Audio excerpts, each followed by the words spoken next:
On veut se réjouir autour de la parole de Dieu. Donc ce matin, c'est une matinée visiteur. Donc pour ceux qui n'ont pas l'habitude de ce genre de matinée, nous aimons, comme je dis souvent, prendre un thème de la vie et faire des parallèles pour annoncer le message central de Jésus. Nous entrons dans les fêtes de Noël. Noël qui veut dire naissance. Nous savons, entre nous, que Jésus n'est pas né à cette date, mais qu'importe. Ce qui est important, c'est qu'il soit né, qu'il soit venu sur cette terre, accomplir sa mission, nous réconcilier avec le Père, pardonner nos péchés, et par sa mort, nous pouvons avoir la vie. Lorsque nous sommes dans ces fêtes de fin d'année, je ne peux m'empêcher de penser à ce passage de la Bible dans l'Évangile de Luc, tout au début, lorsqu'il est dit qu'il n'y avait pas de place pour eux dans l'hôtellerie. Malheureusement, on n'a pas fait de place pour Jésus, pour les Marie, pour Joseph. Et voilà qu'ils se retrouvent dans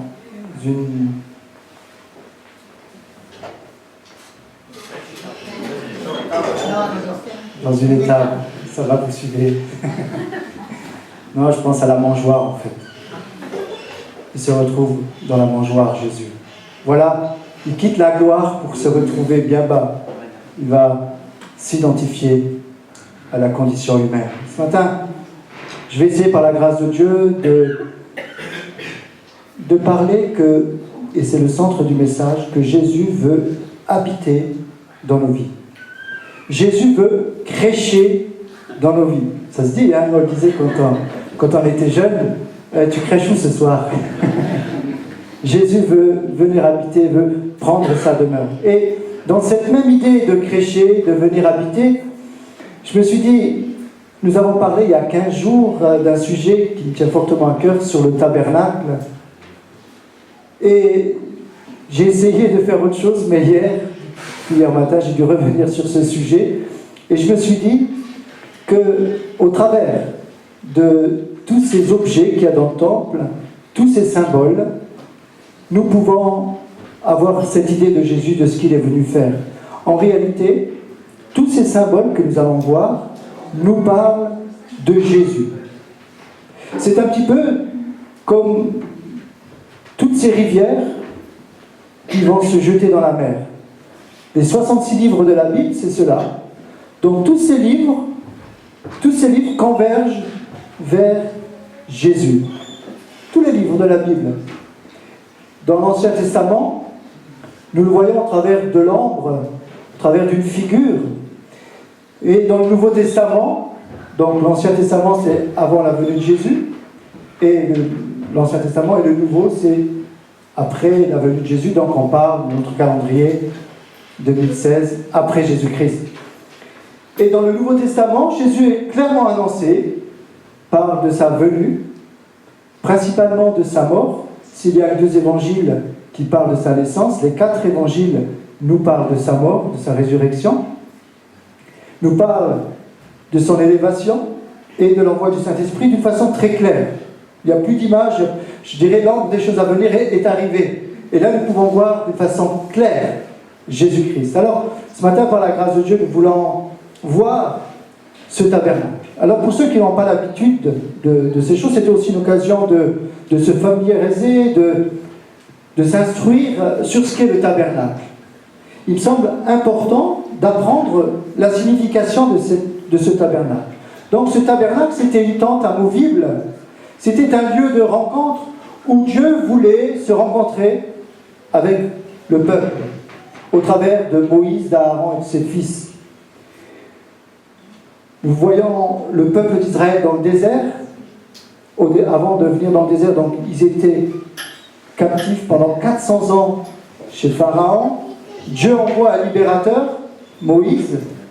Moïse va les faire sortir de ce peuple, de Pharaon, de l'Égypte qui nous parle aussi du monde.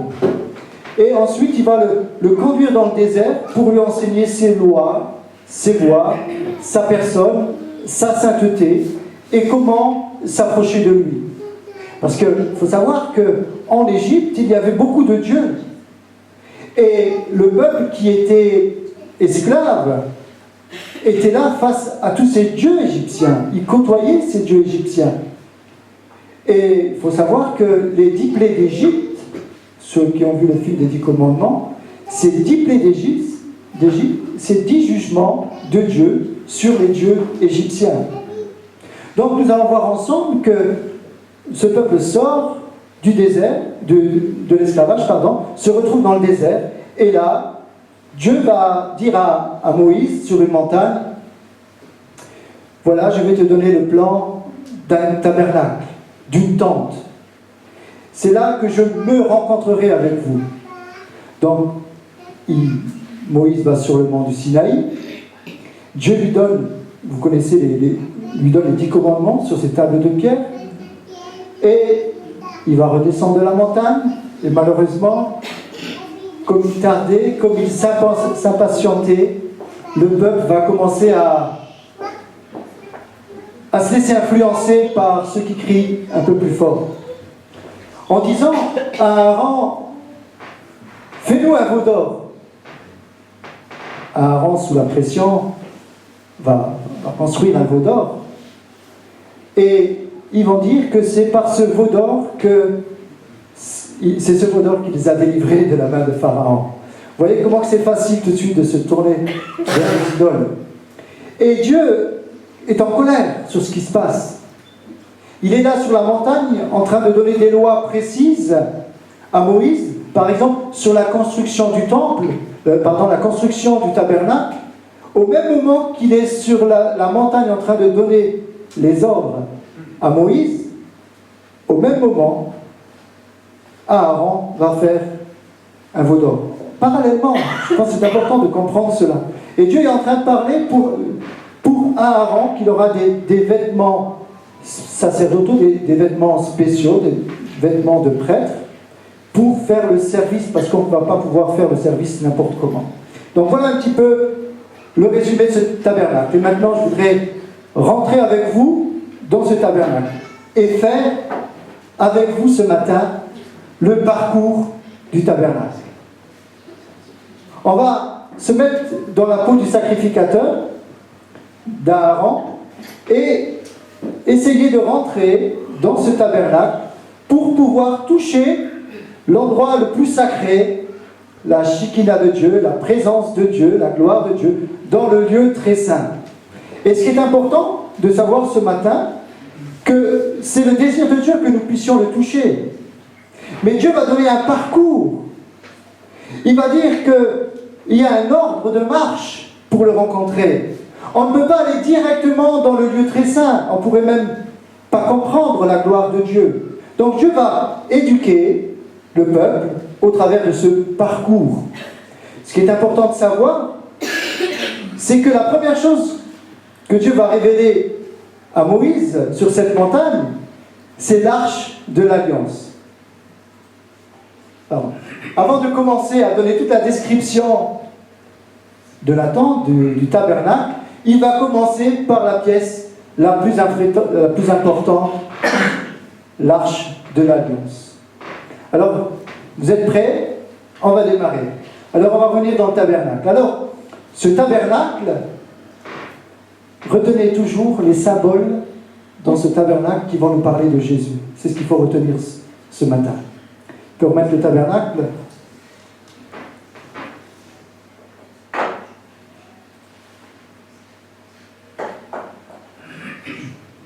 Alors voilà, nous voyons ce tabernacle. Lorsque nous regardons comme ça, on se dit c'est une belle tente, qu'est-ce que ça peut bien vouloir dire?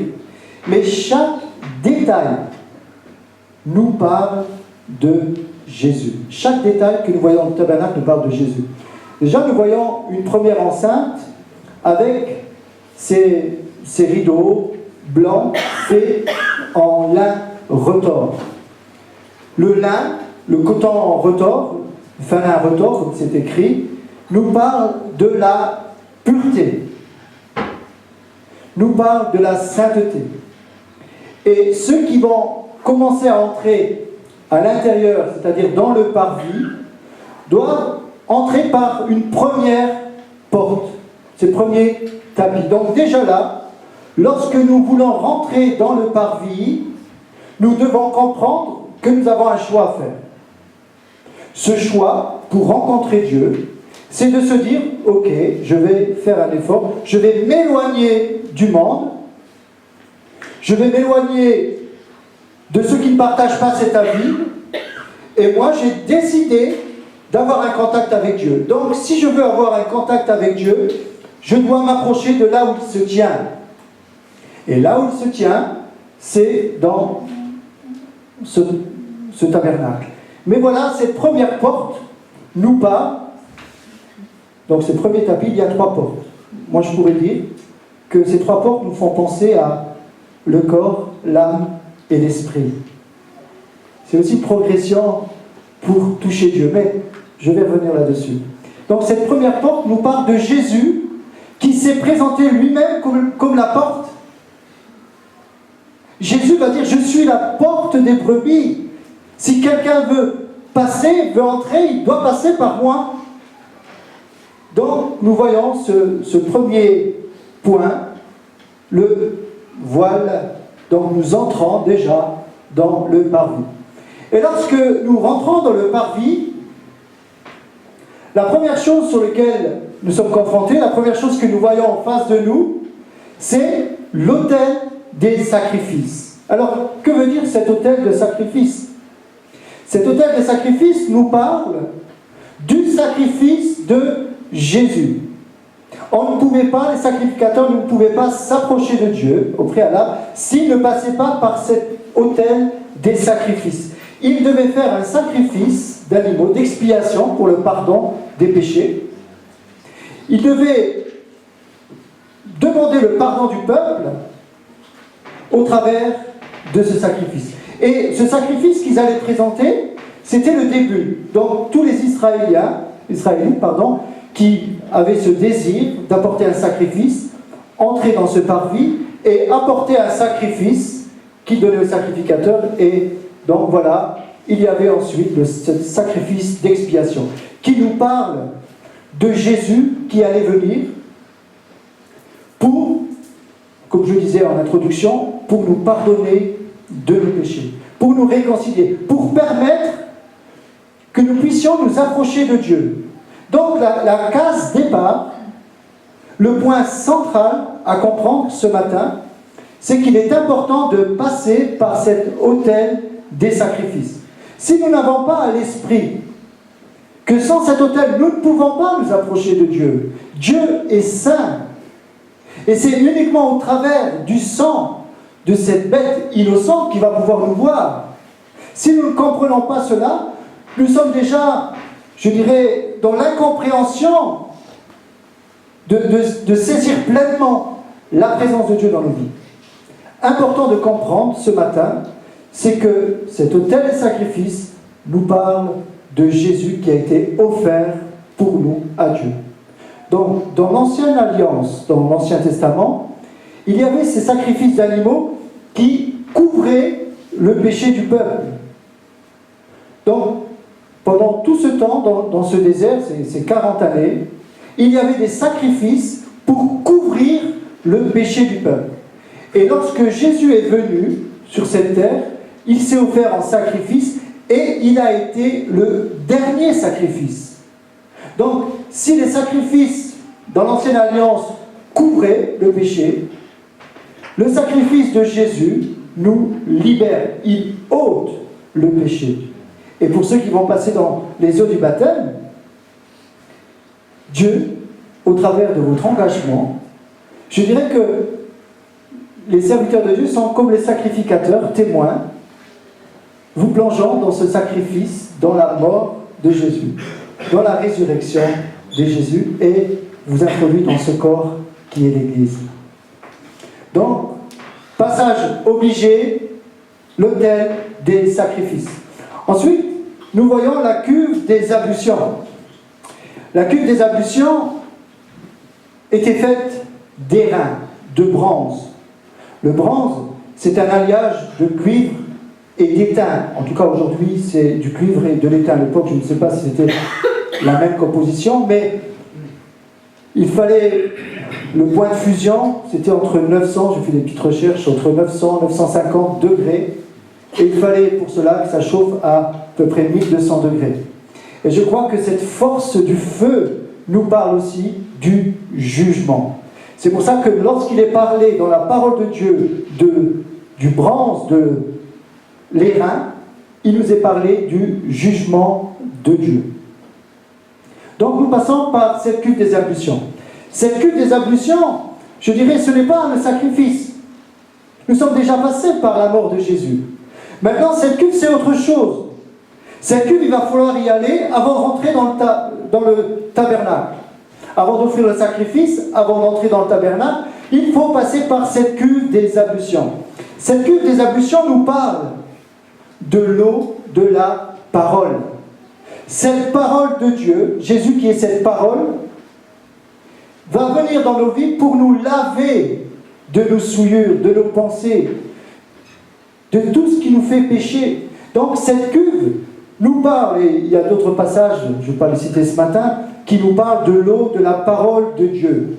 Cette cuve nous amène à chaque fois de revenir dans cette parole de Dieu et de se laisser reprendre, interpeller. Et tout cela va nous amener à la repentance. Donc cette parole de Dieu est comme un miroir qui va nous révéler qui nous sommes. Vous savez que cette cuve des ablutions, elle a été construite avec les miroirs des femmes. C'est un détail qui est important. Les femmes avaient apporté leur propre miroir. Donc il faut savoir qu'à l'époque, les miroirs comme on l'a aujourd'hui, forcément, n'existaient pas. Le premier miroir, c'était l'eau. Le deuxième, c'était l'airain poli. Et donc, l'airain poli, ce bronze, c'est ce que les femmes avaient. Et elles sont venues apporter comme une offrande. Dieu avait dit, apporter en offrande de l'airain, de l'or et du bois. Et ces femmes ont décidé de prendre... C'était quand même un objet important aujourd'hui, des femmes, non? Le miroir. Je disais à ma fille, est-ce que tu te regardes souvent dans le miroir? Hein, même nous, les hommes, hein, sans miroir, c'est pas évident. Hein. Imaginez-vous une femme toujours en train de... Et là, oh, même les hommes, lorsqu'ils se barbent, hein, lorsqu'ils se rasent, c'est barbant. Hein. Mais imaginez-vous, elles vont prendre cet objet dans lequel elles tenaient et elles vont l'offrir comme sacrifice. Ça veut dire maintenant, ce n'est plus mon visage qui compte. Maintenant, ce n'est plus moi qui compte. Maintenant, c'est cette cuve, ce que représente cette cuve. Cette cuve représente un miroir également. Mais je veux que ce miroir, si je peux me permettre, de la vanité, serve maintenant pour Dieu. Voilà un sacrifice que les femmes vont faire. Elles vont offrir leur miroir, leur vanité, si je peux m'exprimer, pour que ça devienne un autel pour notre Dieu. Et là, les sacrificateurs vont, vous savez, les pieds et les mains. D'ailleurs, je fais simplement une petite parenthèse pour dire qu'un jour, Jésus se retrouve avec ses disciples. Voilà qu'il va leur donner une leçon d'humilité. Il va laver les pieds des disciples. Et Pierre va dire non. Lorsqu'il lave les pieds de Pierre, Pierre va dire non, lave-moi aussi les pieds, les mains et la tête. Jésus dit non. Celui qui a les pieds lavés suffit. En fait, Jésus veut dire simplement la souillure, parce qu'à l'époque, ça se faisait de laver les pieds à cause de la souillure, mais la signification que Pierre était en train d'apporter, je pense qu'il faisait référence à la cuve des ablutions. Jésus dit, mais non, il n'y a plus besoin.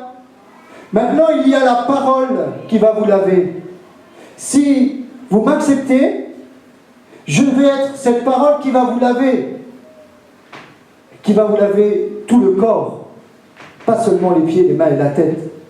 La parole de Dieu est là ce matin pour nous laver. Lorsque nous sommes abattus, lorsque nous sommes dans le doute, lorsque nous sommes dans l'épreuve, passons par cette cuve des ablutions. passant par la parole de Dieu qui va nous révéler que nous avons vraiment besoin de Jésus qui est la parole. Vous me suivez? Allez, on va continuer dans ce tabernacle. Il y a maintenant la deuxième porte, le deuxième rideau. Là, les choses deviennent encore plus sérieuses. Voilà ce deuxième rideau qui nous dit maintenant, tu n'es plus dans le parvis, tu vas rentrer dans le lieu saint. Tes yeux vont voir autre chose. Maintenant, prépare-toi à la sainteté. Prépare-toi à voir quelque chose d'autre. Maintenant, ce que tu vas voir, c'est de la gloire. C'est la divinité. Tu veux voir Jésus? Alors maintenant, il faut rentrer dans le lieu saint. Dans le lieu saint, ce deuxième voile nous parle aussi de notre âme, comme je le disais tout à l'heure. L'âme siège de nos sentiments, de nos émotions, on parle de l'état d'âme. Mais il arrive un moment où malgré notre âme chargée, malgré nos souffrances, nos meurtrissures que nous pouvons subir par tout un tas de choses, il arrive un moment où Dieu nous dit, maintenant, tu vas dominer ton état d'âme. Maintenant, ce que tu as vécu, tu le mets de côté avant. Maintenant, ça devient sérieux. Tu ne peux pas rentrer avec tes problèmes. Tu ne peux pas rentrer avec ce qui fait la vie de tous les jours dans le lieu saint. Tu dois avoir autre chose à l'esprit. Tu dois bien comprendre, Aaron, que tu es passé par l'autel des sacrifices, par la cuve des impulsions, et maintenant tu choisis ton camp. Maintenant, tu vas rentrer dans des choses qui ne sont plus profanes, des choses sérieuses, des choses dans lesquelles on ne... Je pense, vous savez à quoi? Nadab et Abihu, les fils d'Aaron. Quand même incroyable. Aaron va donner Dieu va donner toutes les prescriptions à Aaron par rapport à la sainteté. Aaron et à sa descendance, justement concernant cette sainteté. Et voilà que les fils d'Aaron sont également dans cette descendance qui doivent servir aux choses saintes. Et ils vont rentrer un jour dans le lieu saint sans respecter l'ordre de marche que Dieu a donné. C'est grave. C'est grave. Il va lui dire, il y a un parcours précis, tu dois passer par ce parcours, tes enfants aussi. Et voilà que, au lieu de passer par l'autel des sacrifices, les deux fils d'Aaron vont prendre un autre feu, un feu étranger, et ils vont l'apporter devant l'autel des parfums. Vous savez ce qui s'est passé? Ils ont été foudroyés. Ils ont été emportés. Dieu est un Dieu saint. On ne s'approche pas de Dieu à la légère. Et malheureusement, Aaron, qui savait toutes ces choses, portait toutes ces choses dans son cœur, avait sans doute dû les prévenir en disant, attention, mes enfants, c'est sérieux, c'est saint, souvent qu'il y avait d'autres échos à l'extérieur. Et voilà que malheureusement, il va être foudroyé. Donc, Aaron est là dans la crainte. Il sait qu'il va rentrer dans quelque chose de nouveau. Ce matin, c'est sérieux. Voulez-vous rencontrer Dieu? Voulez-vous toucher à Dieu? Vous savez qu'on peut toucher Dieu. Quand je dis le toucher, ce n'est pas avec le sens physique, mais spirituellement. On peut avoir une rencontre avec Dieu dans le lieu très saint. L'arche de la rencontre. Alors, Aaron est devant ce voile. Ce matin, première question que je vous poserai, voulez-vous passer ce voile avant d'aller plus loin? Est-ce que vous voulez vivre avec Aaron, façon de parler? Est-ce que vous voulez qu'on aille plus loin? Est-ce que vous voulez voir la gloire de Dieu ce matin? Voir où Dieu se tient? Ce qu'il attend de nous? On ne peut pas passer par un autre endroit que par cette porte. Donc je parlais de l'état d'âme, c'est-à-dire qu'à un moment, ce n'est plus ce que nous vivons qui compte. Ce qui compte, c'est la parole de Dieu. Si nous restons sur notre état d'âme, bien souvent, l'ennemi va nous tenir avec notre souffrance ou avec notre joie, nos émotions. Important de marcher par l'esprit et non par notre âme. Pour cela, je parle de ce deuxième rideau comme l'âme. Maintenant, on va assujettir notre âme. C'est plus notre âme qui nous contrôle. Ça y est, on est prêt. On rentre maintenant dans le lieu très saint. On rentre dans le lieu saint, pardon, excusez-moi. Il y a encore une autre étape. Voilà que dans ce lieu saint, on voit déjà la gloire. Il y a tout autour, le revêtement est fait en bois d'acacia recouvert d'or. Je disais la dernière fois, le bois de Sittim, le bois d'acacia, nous parle de l'humanité. Et l'or nous parle de la divinité.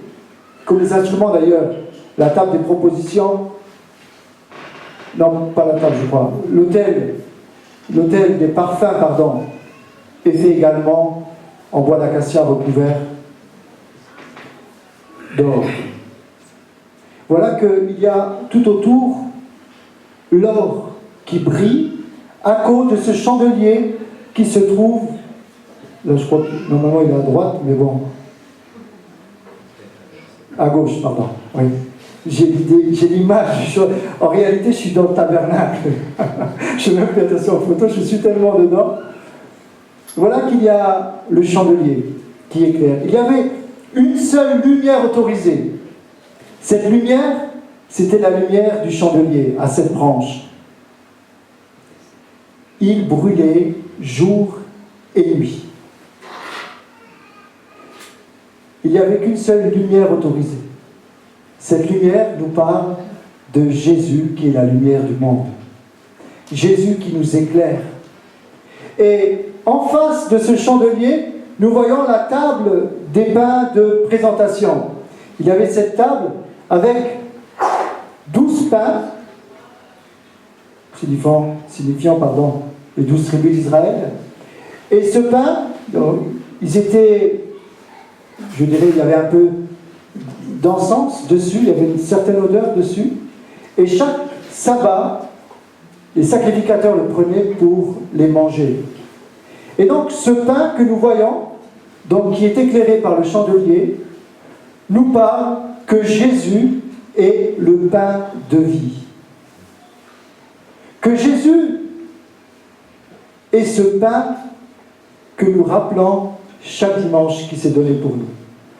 En réalité, je pensais à cela, lorsque nous faisons la scène le dimanche matin, nous rappelons cette table, ce pain qui parle de Jésus qui a été rompu, qui a été déchiré. Et si nous ne sommes pas éclairés par le chandelier, nous n'allons pas comprendre ce que sont ces pains. Si nous ne sommes pas éclairés par Jésus qui est la lumière du monde, si nous ne sommes pas éclairés par Jésus qui est la parole, nous ne pouvons pas comprendre ce qu'est le pain. Et lorsque nous prenons le pain et le vin, nous réalisons que nous prenons des choses saintes. Voilà cette table des pains de présentation, de proposition.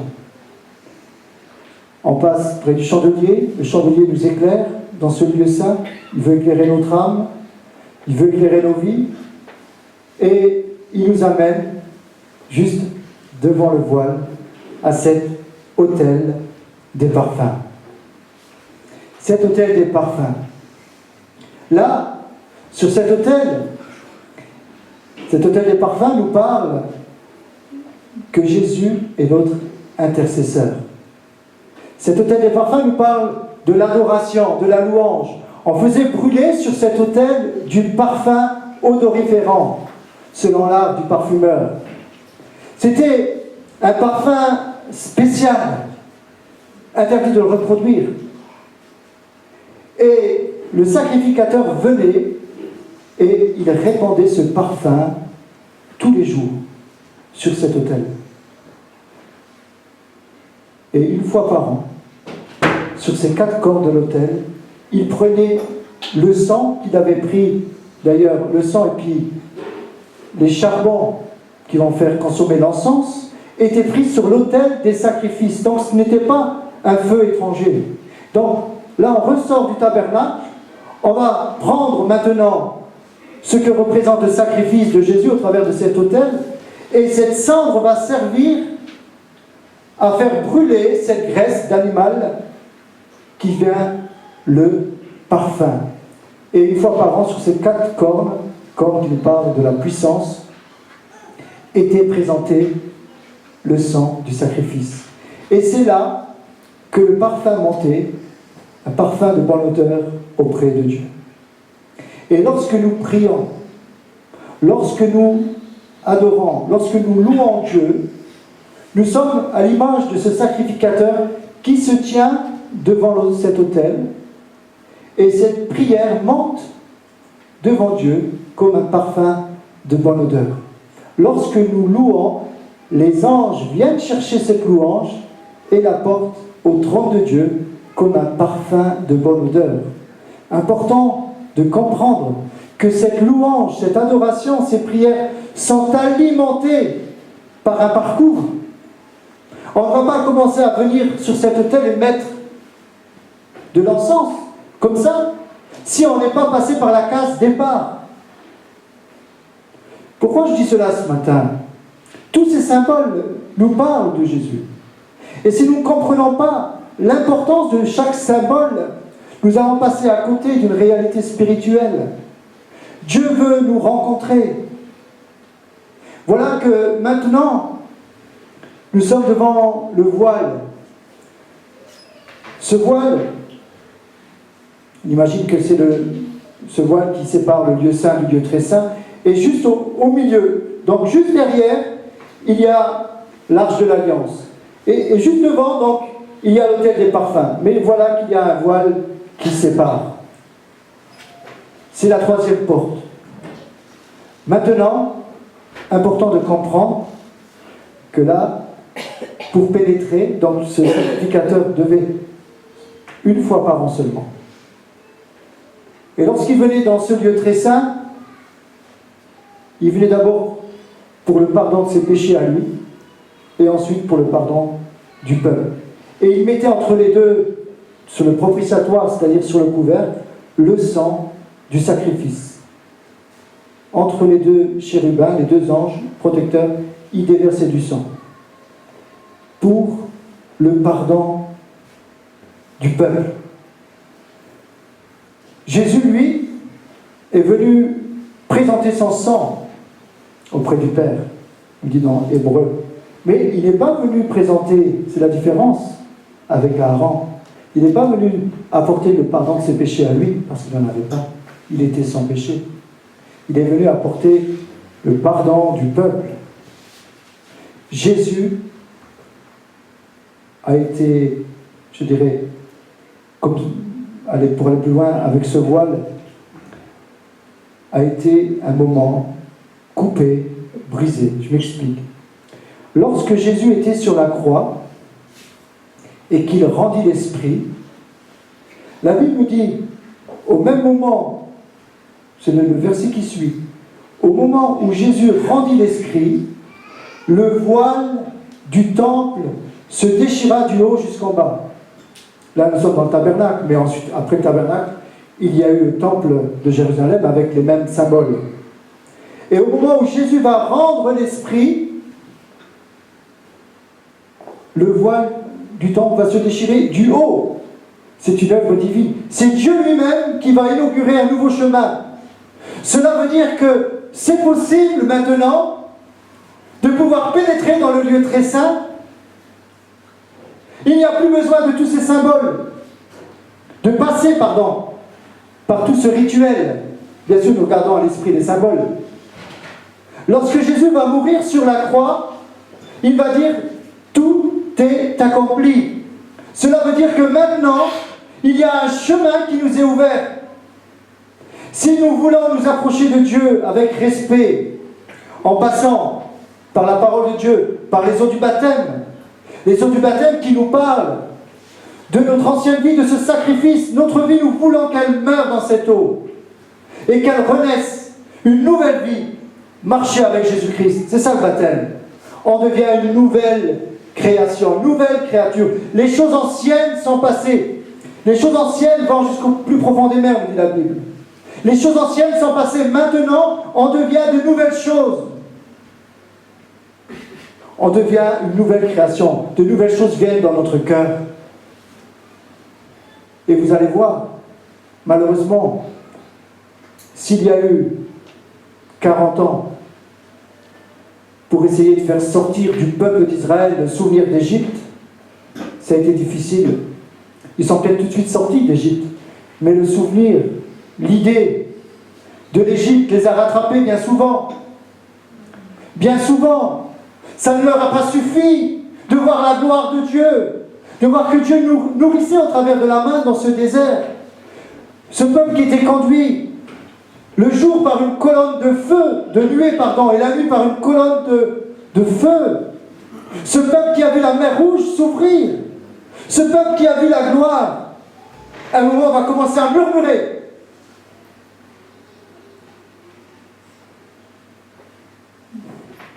Vous savez, quand on commence à étudier la parole de Dieu, on n'emmène pas large. Il y avait même les fils de Corée. Il y a même des psaumes sur les fils de Corée. Ça, c'est la descendance. Mais vous savez ce qui s'est passé avec les fils de Corée? Mais chose incroyable. Ils ont commencé à murmurer contre Moïse et Aaron en disant tout le peuple est saint. On peut tous faire le sacrifice. On peut tous entrer dans le parvis. Pourquoi il n'y a que Aaron? Nous aussi, on est lévites. Nous aussi, on veut rentrer. Moïse dit, mais c'est pas possible. Les fils de Corée commencent à murmurer contre Moïse et Aaron en disant, nous aussi, on peut servir Dieu à notre façon. Il n'y a pas que toi. C'est grave. Moïse, attristé, leur dit, venez, on va parler. Il dit, non, je ne viendrai pas. Moïse commence à implorer le pardon de Dieu pour eux. Et voilà qu'il leur donne un rendez-vous. Il dit, voilà, maintenant, les 250 de cette tribu de Lévi, les Corée, cette descendance de Corée, venez avec l'encensoir et nous allons voir maintenant Dieu parler lui-même. Donc ils avaient cet instrument du temple, l'encensoir. Je fais une petite parenthèse. Donc les fils de Corée viennent en disant, nous aussi, on est saints, on peut faire le service. Et les voilà qui viennent auprès de Moïse, et Moïse dit, Dieu va dire à Moïse, dis-leur qu'ils s'éloignent de leur tente.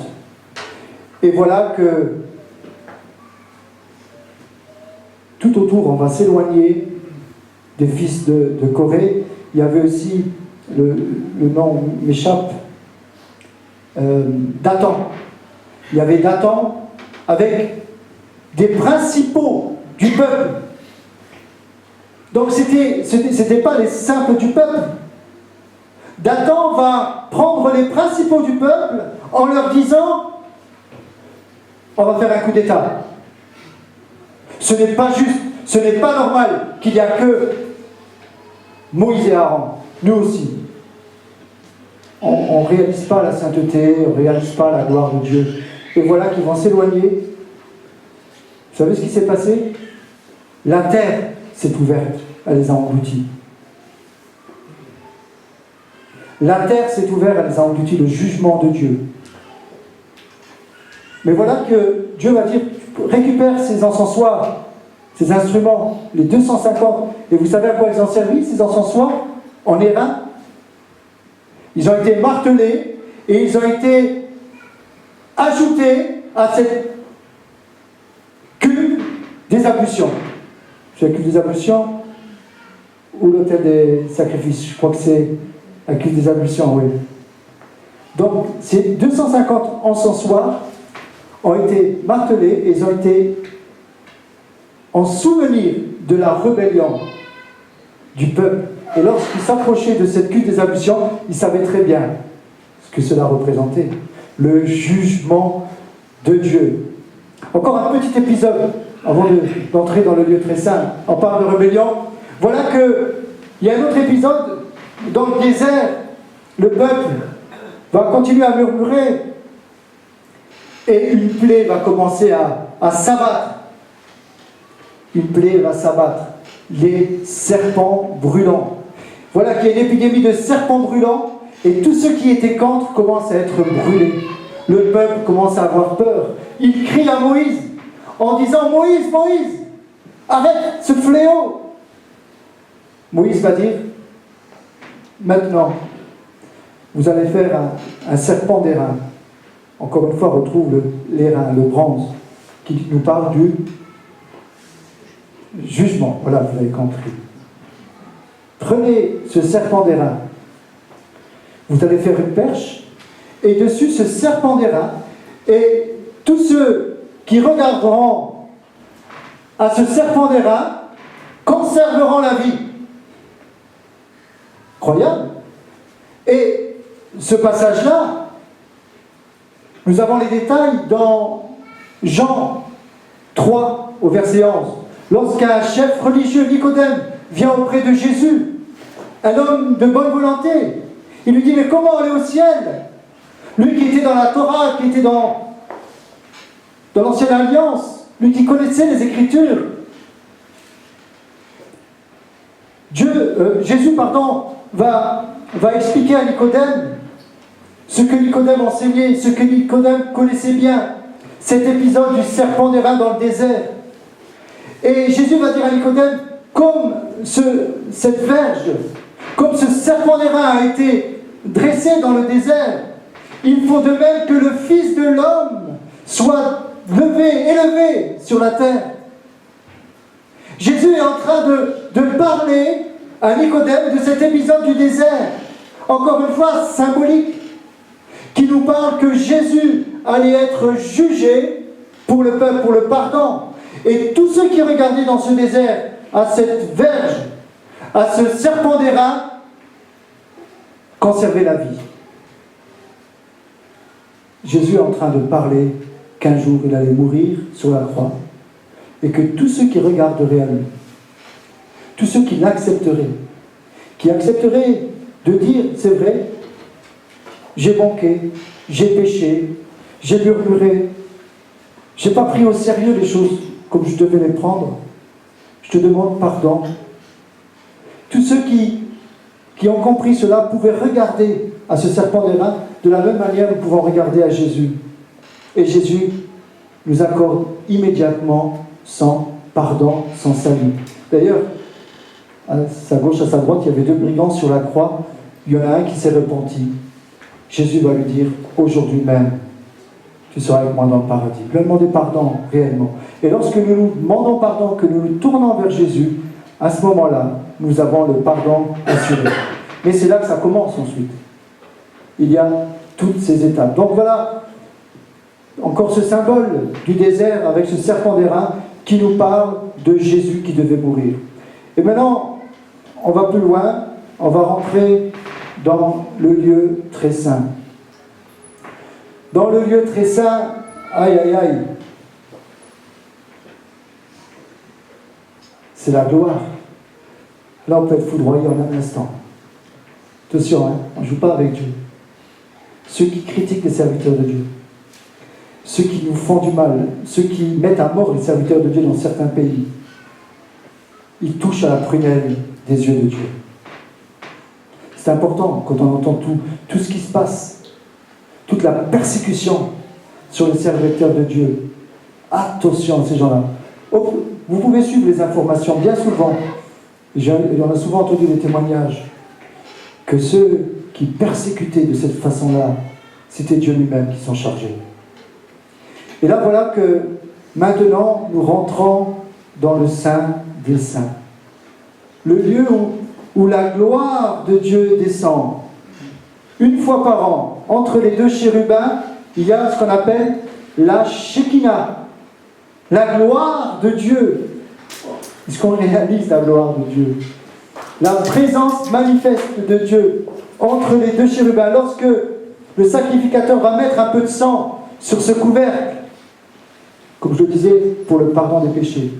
Et voilà cette arche de l'Alliance. Cette arche de l'Alliance, je dirais qu'aujourd'hui, j'avais fait un message là-dessus, nous sommes, nous, comme tous ces instruments, tous ces symboles, nous incarnons cette arche de l'Alliance en nous. Nous devenons l'habitation de Dieu, le temple du Saint-Esprit. Cette arche de l'Alliance, c'est la présence de Dieu. Et la Bible nous dit que nous devenons, nous maintenant, le temple du Saint-Esprit. Il y a en nous cette arche de l'Alliance. Est-ce qu'il y a un couvercle sur cette arche? Il y avait dans ce couvercle, les chérubins, ils désiraient voir à l'intérieur, ils ne pouvaient pas. À l'intérieur de ce coffre, il y avait la manne. On retrouve le symbole du pain descendu du ciel dans un vase d'or.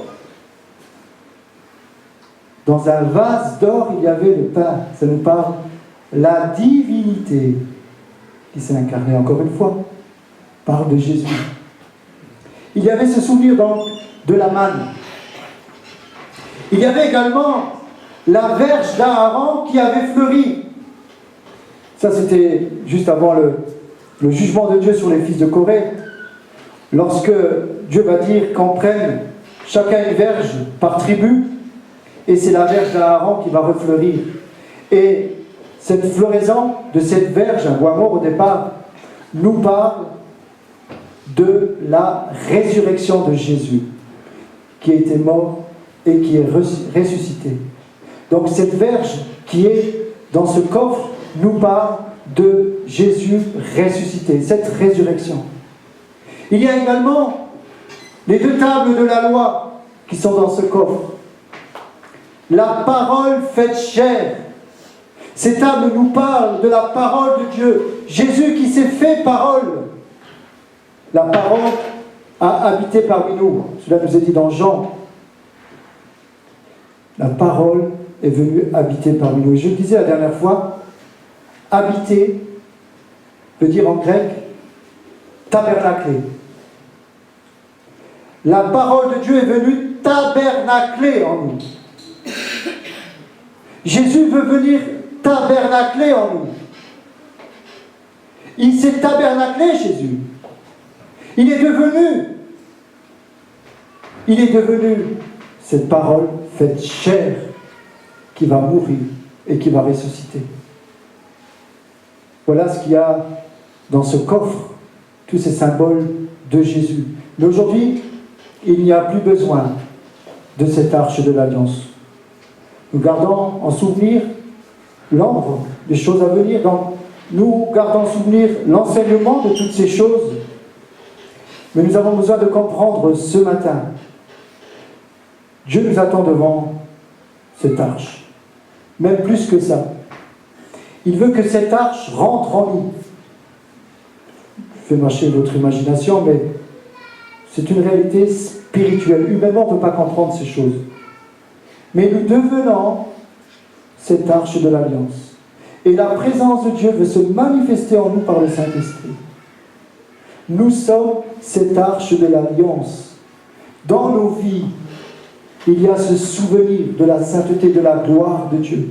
Alors que lorsque nous soyons dans ce monde, nous puissions refléter uniquement cette lumière du chandelier. Qu'il n'y ait pas de feu étranger. Que nous puissions avoir, à l'image de cet encens, ce parfum de bonne odeur. Nous sommes le sel de la terre. Ce parfum de bonne odeur.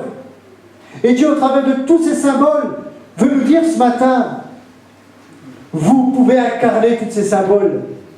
Mais tous ces symboles nous parlent de Jésus. Jésus qui veut tabernacler en vous, qui veut crécher en vous, qui veut venir habiter en vous. Est-ce que ce matin, nous allons dire, il n'y a pas de place pour eux dans l'hôtellerie? Il n'y a pas de place pour Jésus en moi? C'est ce qui s'est passé. Jésus est là ce matin. Il voudrait nous sensibiliser à sa sainteté. Alors, peut-être ceux qui viennent pour la première fois, vous ne comprenez pas tout, et ça se comprend, mais je dirais simplement, retenez que tous ces symboles que nous avons vus, vous pouvez les lire dans Exode, tous ces symboles vont tous dans une même direction. Jésus. Jésus qui va être glorifié. Je termine simplement en disant, je pense à cela, il y avait un chandelier dans le lieu saint. Et lorsque nous étudions un petit peu, et nous parlons du chandelier, plus tard, dans l'Apocalypse, il est question de 7 chandeliers. Il est question de l'Église. Chaque Église a son propre chandelier devant Dieu. Il n'y a plus un seul chandelier. Maintenant, chaque Église locale a son propre chandelier devant Dieu. Et lorsque Dieu nous voit notre assemblée, c'est important de comprendre spirituellement que nous sommes associés à un chandelier qui est propre à notre histoire. Amen.